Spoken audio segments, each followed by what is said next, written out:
नीति वचन 20 उसकी 22 आयत में लिखा है, मत कह मैं बुराई का बदला लूंगा, वरन यहोवा की बाट जोहता रहे, वह तुझको छुड़ाएगा। नीति वचन 25 उसकी 21 और 22 आयत, यदि तेरा बैरी भूखा हो उसको रोटी खिला, यदि प्यासा हो तो पानी पिलाना, क्योंकि इस रीति से तू उसके सिर पर अंगारे डालेगा और यहोवा तुझे इसका फल देगा। बाइबल तो कुछ और कह रही है।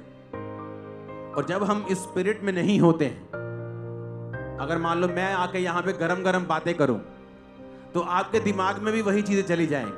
अभी कंप्यूटर तो चल रहा है लेकिन उसके अंदर वायरस आ गया, कभी कभी अटक जाता है। तो ये वायरस हैं चीजें, दुश्मनी, वैर विरोध, कड़वापन, ये एक वायरस की तरह आपकी लाइफ में काम करता है। शरीर चलता है, आत्मिक जीवन चलता है, हीलिंग भी होती रहती है, लेकिन ये एक वायरस की तरह आपकी लाइफ में आ जाता है और आपकी लाइफ परफेक्ट नहीं हो पाती।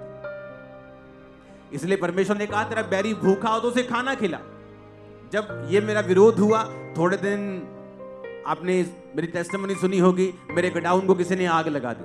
किसी ने, रविदासियों वाला जो एक खास एक समूह है, मैं उसका नाम नहीं जानता, लेकिन रविदासिया समाज से एक संत की हत्या कर दी गई थी। तो जब उनकी हत्या कर दी गई तो जलंधर में दंगे हुए थे और मेरा गोडाउन जहां करोड़ों का लाखों का सामान पड़ा था उसे जला दिया। जिन लोगों ने जलाया उनको मैं जानता था। परमेश्वर ने कहा इनके खिलाफ केस मत करना।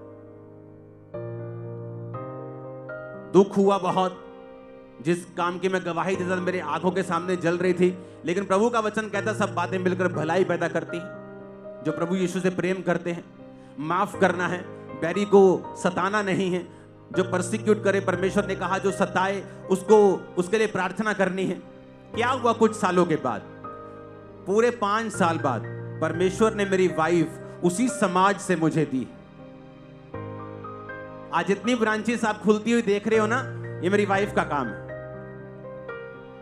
मैं तो प्रार्थना में रहता हूं, मैं आत्मिक कामों में रहता हूं। जितने आपको काम दिखते हैं सारे परफेक्शन में हो रहे हैं, मेरी वाइफ का उसमें हिस्सा है, वो मेन उसका लीडर है वो।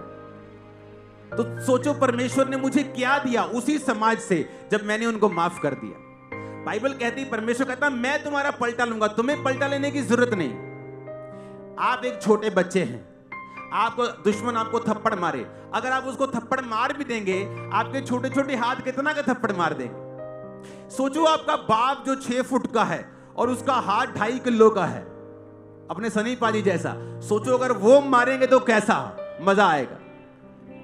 आप समझ रहे मेरी बात को? हाँ, आप समझ रहे कि नहीं?